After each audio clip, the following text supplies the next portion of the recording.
Episode 18, This Life in Tech. I'm Jason. And I'm Dan. Oh, man, I'm reporting in from gorgeous, gorgeous North Carolina. And I do mean that, man. It's gorgeous out. We're on, my wife's father's family has like a giant, and I mean giant, plot of land. And it's subdivided between brothers and sisters and stuff, man. But, dude, it's gorgeous out here, man. And I got to say this. I'll lead off with this. The internet here is far better than what I had in Ohio when I was at my parents' house a few weeks ago. So, well, that's because Ohio is near Canada, and Canada is looking to attack the United States. So they're starting off with ensuring that you don't have a lot of communications coming down once they invade. so when you say that Ohio is near Canada, you understand that there's a very large body of water in between them, right? Yes, but that's okay. That's how Canada's getting over, because it's not like people are going to see them walk across the water. They're going to come through the water, or on the water, rather. Well, they actually might come through it too. I mean, they may have some frogmen out there. Maybe they'll use the bridge. That'd be too obvious. I don't know, man, but am I too close? Am I close to Cuba, and that's why I have good internet here? I don't. No. Cuba's not. Dude, Cuba's not a real threat to the United States, but Canada is a threat. People underestimate the Canucks.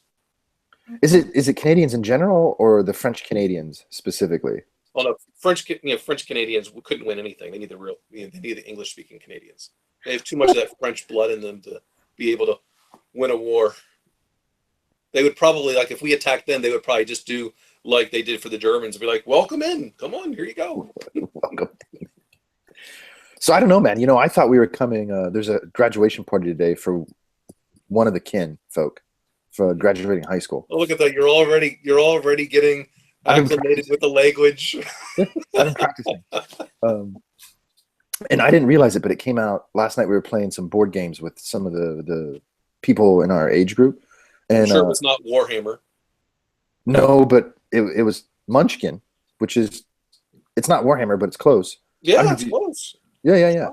And Marsha let it slip that one of the big reasons we came was to look at houses. That wasn't a slip. Well, it wasn't said beforehand, at least not to me. Yeah, it wasn't a slip. And I think I told you this, over the course we've been here since Thursday.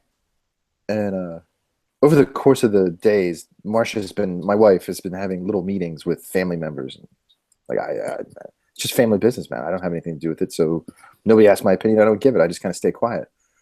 And then we keep going to look at this place, like up the road. And dude, it's a dirt road. I mean, this is farmland. You're in the South. Yes. Oh, yeah. I mean, this is an old tobacco farm. Yeah. Which, hey, whatever, man. Yeah, you could easily convert that to a different type of leaf. Oh, they grow different stuff on it now. Yeah. They just don't farm the tobacco. That's not what I was referring to. Yeah, I know, man. I'm just listen. We got to wait for legal in North Carolina. No, we got to wait for the state to catch up. But It's only a matter of time. And then, well, yeah, you can get a lot of benefit out of the land.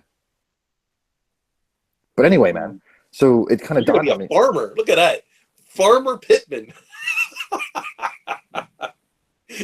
Well, man, there's a lot of wooded land around here, and it's been a while since I lived around this much forest. I grew up around forest, and like every day, all I want to do is just go walk through the woods by myself. I haven't done it yet. I might do it today, but anyway, man. Yeah, so I'm in North Carolina. I'll be here until Monday night, Tuesday morning, I think. Okay. Oh. What? I just kicked the. What have you been up to? What have you been up to? Well, let's see. What have I been up to this past week?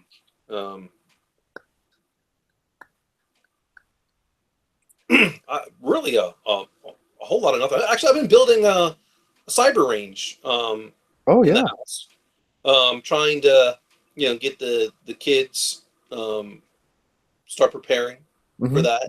I want to get an experience, and I've been doing everything in a lot of ways, just trying to do a lot of open source, or at least I wouldn't say it's true false stuff, but like I'm using for virtualization Proxmox. It works nicely on these Mac Minis.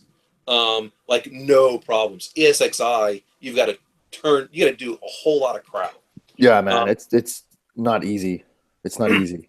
and I got all these Mac Minis, so why not?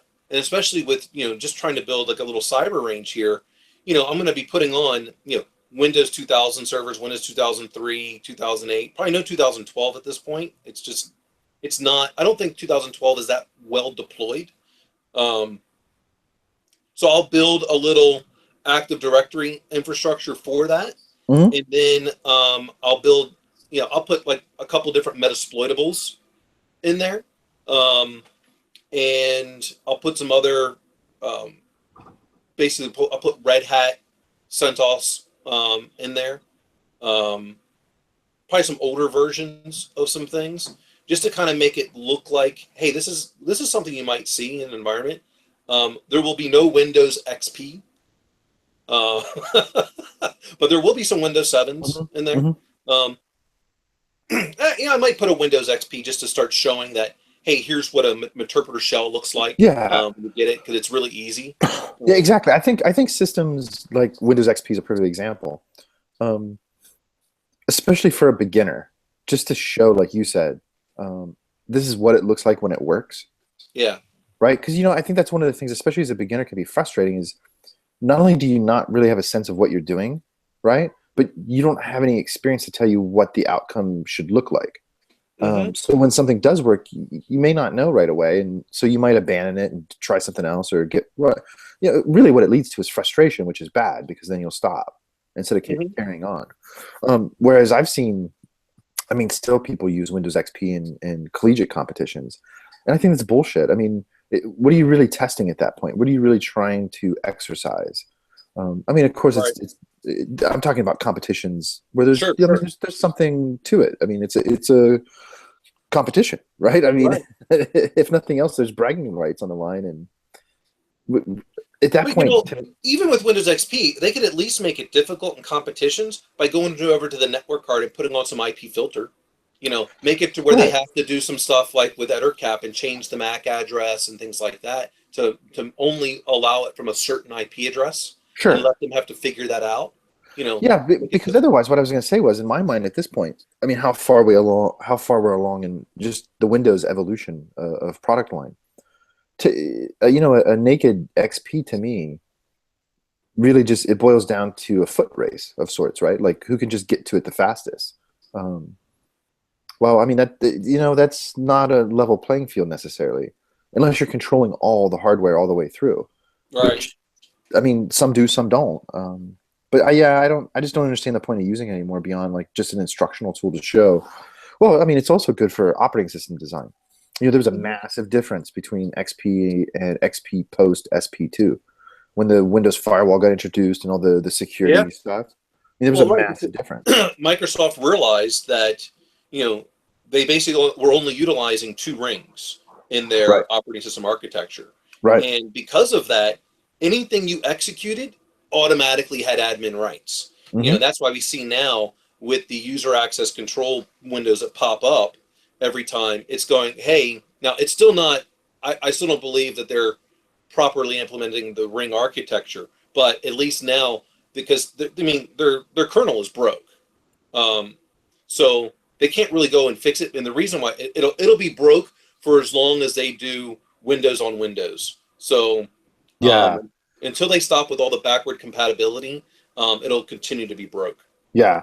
But at least now there's something towards a software segmentation between user land. You know what I mean? Yeah, yeah, absolutely. I think it's That's it's a good moderate approximation. I mean, it's certainly better than XP pre SP2 or anything before that. oh yeah, by far, by far. And, And you and know I what? and I Let's be think honest. XP, especially after SP2, was hella stable. It was super easy to use. It was great, yeah. in my opinion. Yeah, I don't disagree. And I think like now, like with the exploits that are available with Windows, now it's all of a sudden you have to get a user to do something. Yeah. I haven't seen, at least I haven't seen anything in the Metasploit exploits that are out there that's a that's a click because there is a printer exploit or one of the codecs or anything like that that are exploitable. You have to get the user to do something, which is still important because if you can be the Wi-Fi, you can say click this and it'll install. Yeah.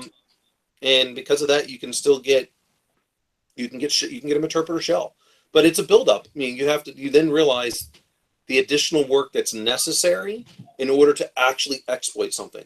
Now, with Linux, this is the great part. With Linux, there's still a lot of remote executable stuff that can happen. Yeah. Linux is great, but if it's like a Ferrari, dude. If you're not giving it the proper maintenance all the time, you're gonna get Well, owned. maybe next week, man, we'll bring Deathstar on because I really want to have a long debate with him about Arch versus something like canonical Ubuntu. So, and I don't want to go on all about this today, but here's an interesting point that I've been thinking about. Um, one of the benefits of Unix Linux is, I mean, you have a lot of control over what you install. On the other hand, because of its architecture, it still requires an enormous amount of disparate third-party libraries to make simple shit work, right?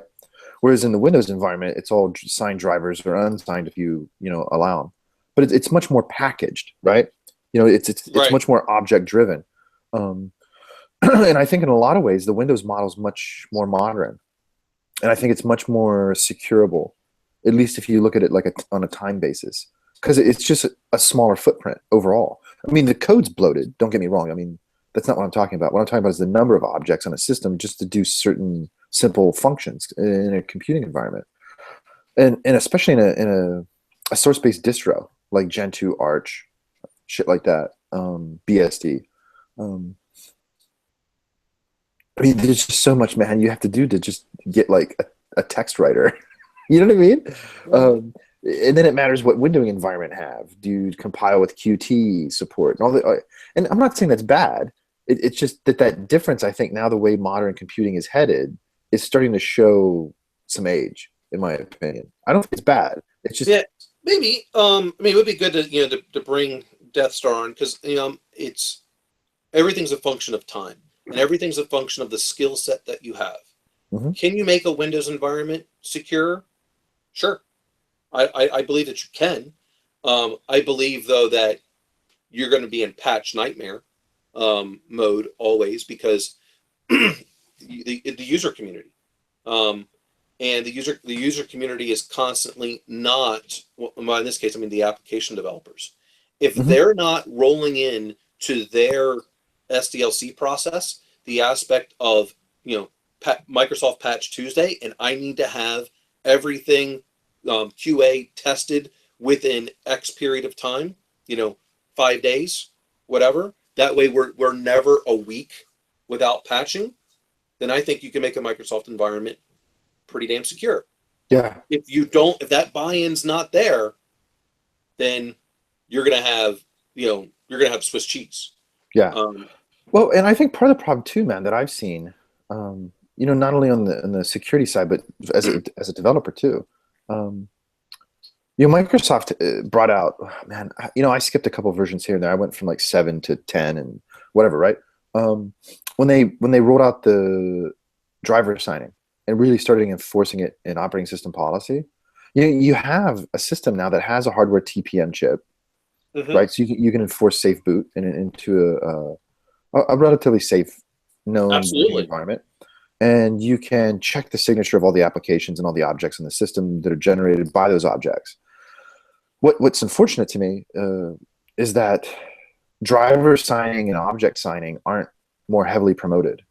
Like, you know what I mean? There's not a really easy way to get into that, to enroll into the system, to get shit signed. I mean, I've built several gaming rigs over the last few years. And I mean, even the manufacturer, like MSI, take that with a grain of salt because I'm just throwing a name out there, or Asus or whatever, right? The mainboard manufacturer. Dude, some of those drivers aren't signed.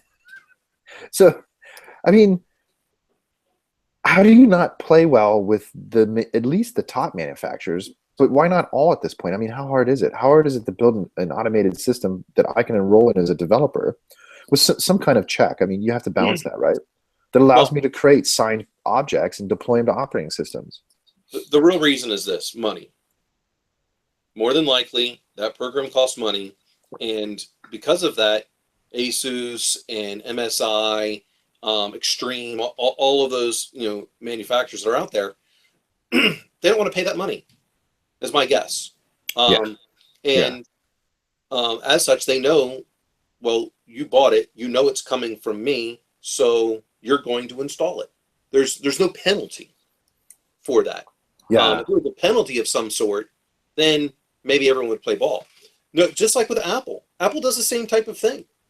But back to the question. I think if you have some skilled labor, then you build your image of Linux, of whatever. But everything has a function. Like at any enterprise that I'm in control of, I'm not going away from Microsoft Exchange. I'm just not. No.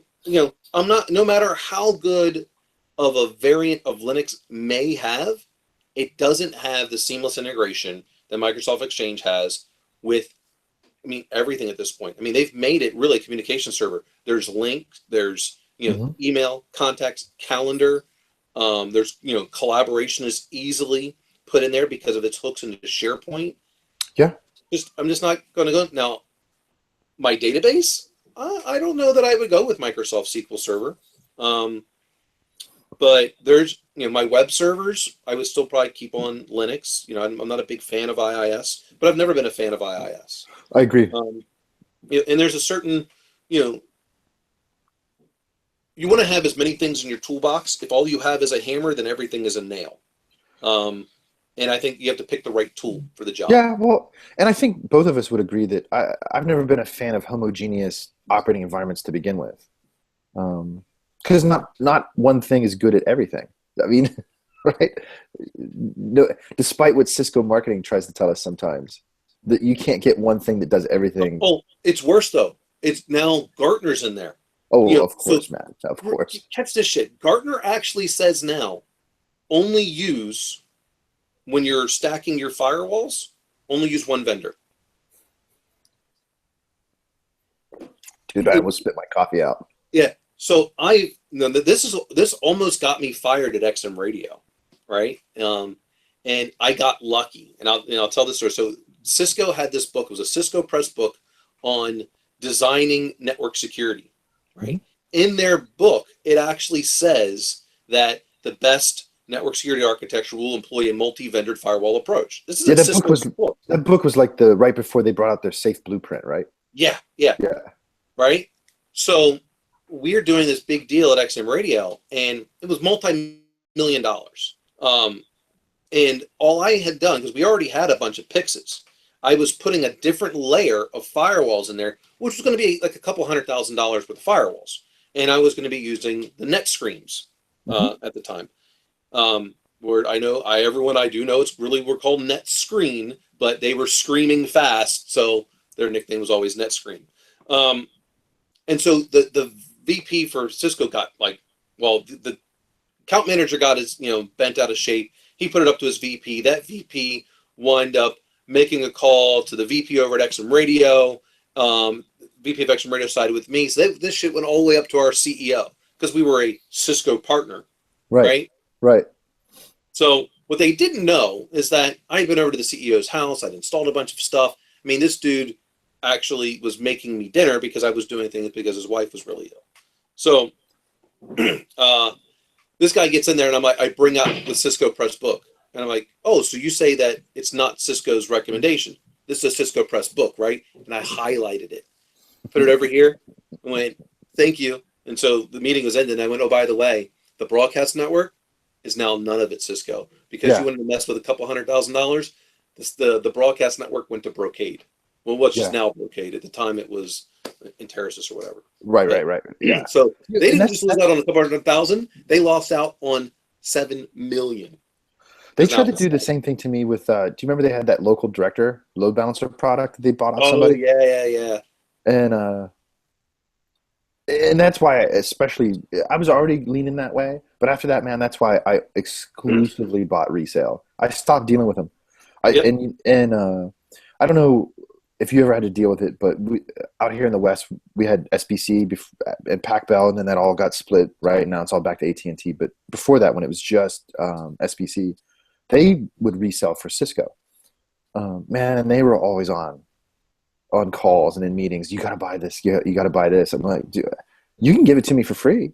I mean, but I ain't buying it. Right. If you give it to me for free, maybe I'll put it somewhere. But come on, man. Nope.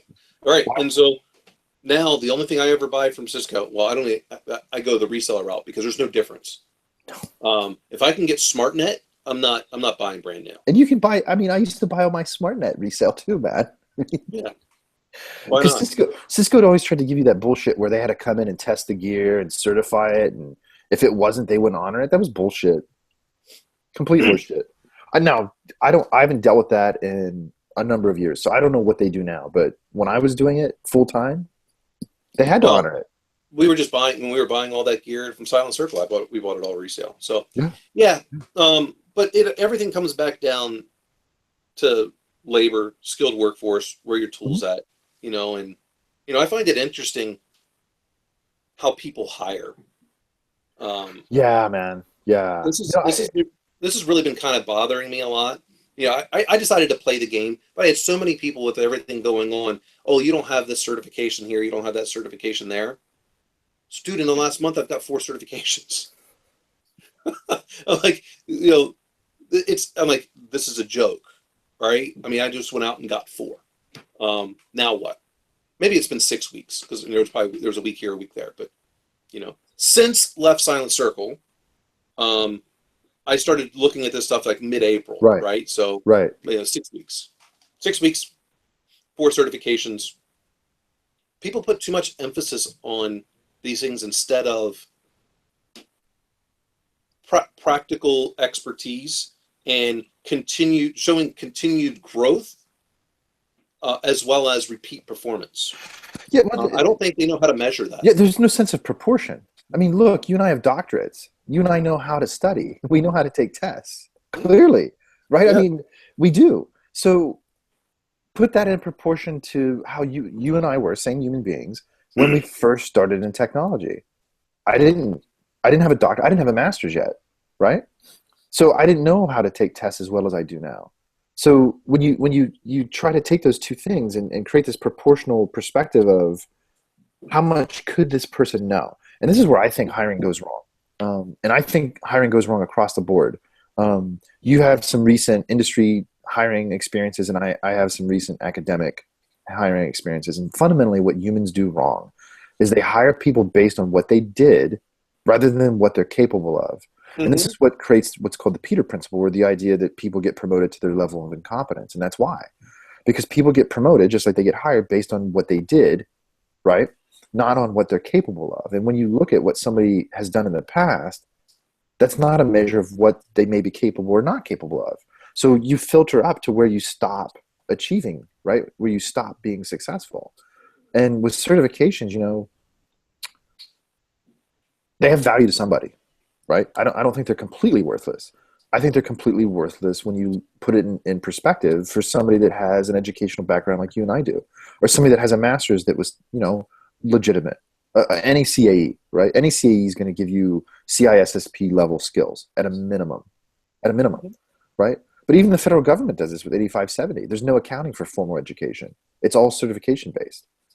So, I mean, we have the reason for that, yeah, I believe, is because of the continuing education requirement. So if they were just saying, show me all your continuing education credits you've done since you have achieved your master's or doctorate, I'd be like, yeah, sure, I get that. Sure, yeah. Well, and be transparent in what you want those requirements to be going forward. I think a lot, in my opinion, based on experience and observation, that creates this is the unwillingness to remove people. I don't know why somehow it became this bureaucratic HR nightmare of being able to tell people that they suck and they need to leave. I mean, it's not a personal thing. When I've had to remove people, it's certainly not personal. But not everybody can do everything. Let's go find you somewhere else to be successful, even if it's not in this company. Maybe it's somewhere else, and that's fine. But if you don't fit in, you don't fit in. If you do, then let's make sure you keep being successful. But this concept of we have to find somebody that's already done what we want to do, instead of finding somebody that can grow into the person we need. Really, I think it's a failure of the individual, the entity hiring. I don't know. What do you think? Yeah, I tend to agree. We so coming from a consulting background, and I really like this approach. You on a scale of 1 to 5, if you score at a 3, you're gone. Yeah. If you score at a 4 2 years in a row, you're gone. Because in the consulting world, you can only afford to keep people that are operating at a 5 because you're a high dollar value individual. And so Yeah. you're being paid like that. And I think all organizations should employ that type of methodology. I think a certain amount of attrition is good. I think it's healthy because you're trying to always grow and become better. Now, that's different based on each skill level category. If you're a junior level person, um, you know, I don't expect you to perform at what a senior level person should be able to do. So those Mhm. 5s are different. But you grow, you take on more responsibility. At a certain point, you hit a ceiling. Well, some organizations, maybe you just can't be promoted anymore because Mhm. you've hit your ceiling capability wise, and people forget that they equate seniority in terms of time served as being the same as capability, Yes. and they're not. Right. Well said, man. I totally agree. Well, right, because recently I had an interview, and I asked the group interviewing me what their expectation was for the position for the next year, and part of their answer, man, and they were serious, was that the bulk of the first year was going to be spent onboarding, and I didn't say anything, but I kind of thought to myself, I don't know what kind of people you hire, but dude, if how could it take 12 months to onboard? Sure, to learn every nuance of an organization, sure, right? It could take a lot of time, but to be able to be productive, man, come on, dude. A month, maybe. I mean, but right. I like that you brought that up. I mean, there's this expectation that just putting in time, just showing up and clocking in and clocking out is what earns you the right to certain things, rather than capacity and capability. It's I think it's one of those things that continues to, we'll say, hinder our ability to progress as a species. Yeah. It's no different than kids not they don't keep score at certain level of games, and that everyone gets a trophy. I think it teaches us the wrong lesson. When Hmm. you're in a competition, it doesn't matter what age you are for that competition. There's a winner and there's a loser. You know, you should you didn't like to lose. Well, remember that feeling next time. Maybe you'll practice harder. Maybe you'll do something else. Right, right. Somehow we conflated losing with being a bad person. You know what I mean? Or somehow because you lost, it's a personal thing. And I mean, it is in the sense that you didn't perform as well as the person that finished ahead of you, but it's not an indication of character, right? In fact, it's quite the opposite. A Right. phenomenal growing opportunity. You don't Um, you don't learn anything from winning. no, no, winning all the time actually sucks, Yeah. despite what Charlie Sheen would try to tell us. Yeah. Well, he might have a different perspective now. I mean, Yeah. Maybe. but Um, yeah, I think it's a cultural backlash from, uh, well, like, yeah, I mean, I think you grew up not that differently than me as latchkey kids, right? I mean, our parents had to, both my parents worked full time. So I was left to myself all the time. And I see in our generation this backlash against being left alone and not getting anything and not being treated special, creating this environment now where the generation below us is being treated as unique across the board, always special. And look, man, you can't win all the time. If you play the game long enough, hard enough, you're going to lose. It's going to happen eventually. How do you deal with it? I mean, and so when you're looking to hire people or you're looking to join an organization, how do they deal with it? The first time I don't score a 5, I don't want fired. But if I'm continually performing below 5, I should be fired. right. Right. It's not about the first time. It's a Right. difference between, like, to me, there's a huge difference between, like, to me, a 3 is a C, right? In Hmm. this case, Hmm. you just showing up, you get a C. Right, right. Because And that's I don't want, average. right. I don't want people that are just showing up. I need people that are trying to do better with something. Um, Yeah. all the time. And I Don't don't, don't, and don't you it see only happens from failing. don't you see the same thing in the classroom? Oh my I gosh, because I yes. see and maybe this is different because of the cultural difference between West Coast East Coast, but a high sense of entitlement to A's for just showing up. For I mean, not doing any work, just showing up. I've sensed. I mean, it's not everybody, of course. There's exceptions on both sides, but a general expectation that just showing up should get you an A. And wait, I mean, if you just look at normal grade distribution, most people should get a C because that's the average, right? Hmm. I mean, there's going to be polar extremes on both sides, but it should moderate towards the middle of that bell curve. So there's just like a huge disconnect in logic there for me. The same Which is thing, right? which is funny because I don't give out very many A's in my classes, but yet I continuously get really high comments. Hmm. Um, they know that when they leave the class, they're going to learn something. The ones that just show up, they get a C.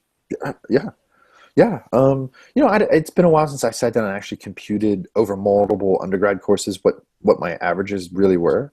But what I've found in my experience is if you're transparent and it appears fair to everybody, I get way less complaints, even from the people that end up failing. I always kind of look at teaching in a lot of similar ways when, my summer jobs growing up, I was an umpire, in between when I was playing baseball because it paid pretty well. Hmm. All of a sudden on a Saturday, um, you do 4 games, or on a Sunday. I made $80. As someone in high school, that was good money for a day. Yeah. Um, doing something that I already enjoyed anyway. But one of the lessons that I learned is that as an umpire, you either want both teams to have hated you or have loved you, not in between, Yeah. because then that means you were fair across the board. Well, I look at Right. teaching as being the same way. If perhaps if they all hate you, it might be because you're just a crappy teacher, but maybe it's because not everyone was, maybe they felt that you were not giving them, the strong enough grades. I mean, if that's the biggest complaint. But if everyone likes you, perhaps you were just fair across the board. Yeah. Well, and I see the same failure happening in the hiring process. That it's purported to be transparent and even across the board, but it ends up always being a black box decision. And I don't know what your experiences are, man, but I had one very recently where after the last interview, it was like zero communication, and I have no idea. I mean, I know what the result was, but I don't know why the result was calculated to be that result. It's Yeah. completely opaque to me. I would like them to give feedback as to the reason what their decision was. And I that's mean, why fine. not? I mean, so let's assume that given the nature of the position I was dealing with, that there was probably three people as finalists, right? Me and at least two other people. Um, Man, why? And it's a public institution, so why not just post it on the website? Make all the results transparent, Hmm. so we can all learn. Maybe you should wear a turtleneck.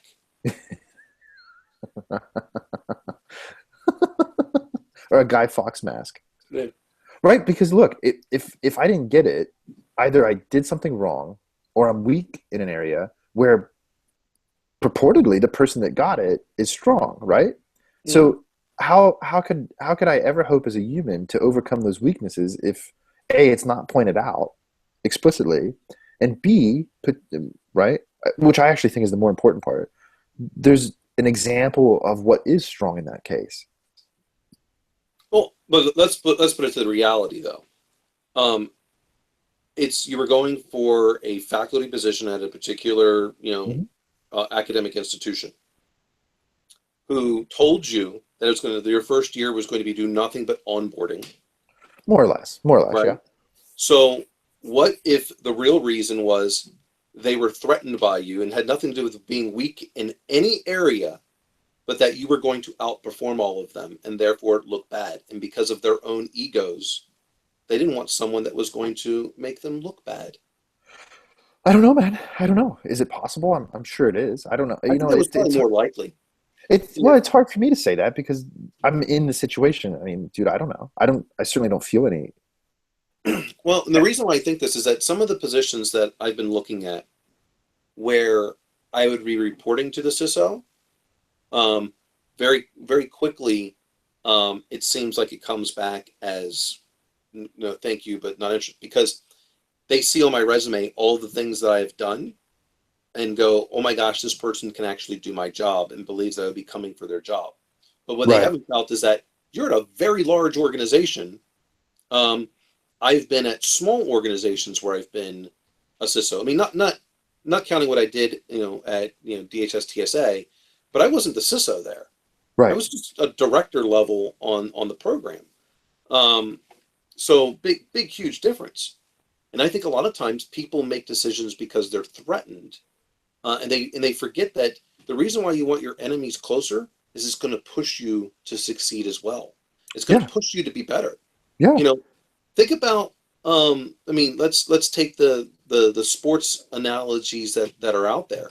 But if Tom Brady sucked, then he would not have been the starting quarterback.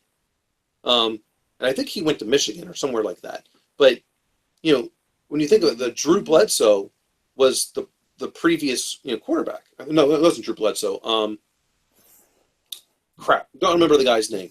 But anyway, the guy was a number one draft pick. Got hurt, but he knew the guy behind me can play, and if I take a play off, that guy is going to push me to be better. And you want someone as the person right behind you to push you to be better. At Right. least that's the way I look at it. I don't Yeah. want to Well, hire people that are dumber than me.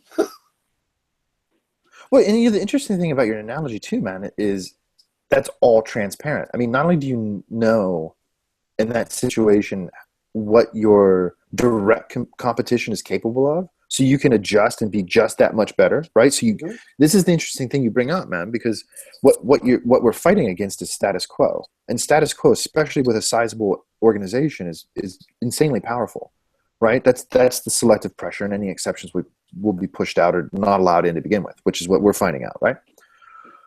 But that status quo is enforceable because it exists in a black box, right? I have no idea who my competition was. I have no idea what they were capable of. I'm assuming they got asked the same questions, but I have no idea what their responses were because I have no idea who they were, right? Um, so how are you supposed to compete with that? How are you supposed to adjust your performance to fit into that status quo, that culture, without? I mean, you can read and ask all the questions you want, but you don't know what's really going on because they won't tell you. It's a black box. Mhm. Whereas, with your sports analogy, not only do you know what your backup is capable of, but you know what all the opposing, if we use quarterback as the position, for example, you know what all the other quarterbacks in the league are capable of. So if you Yeah. want to win the Super Bowl, you have to be just incrementally or marginally better, right? And you can So adjust. yeah, and this is one of the things that at least for me, and I think it was Andrew Carnegie that said this. I think, which was the reason why I was so successful was I've always hired people that were smarter than me. Mhm.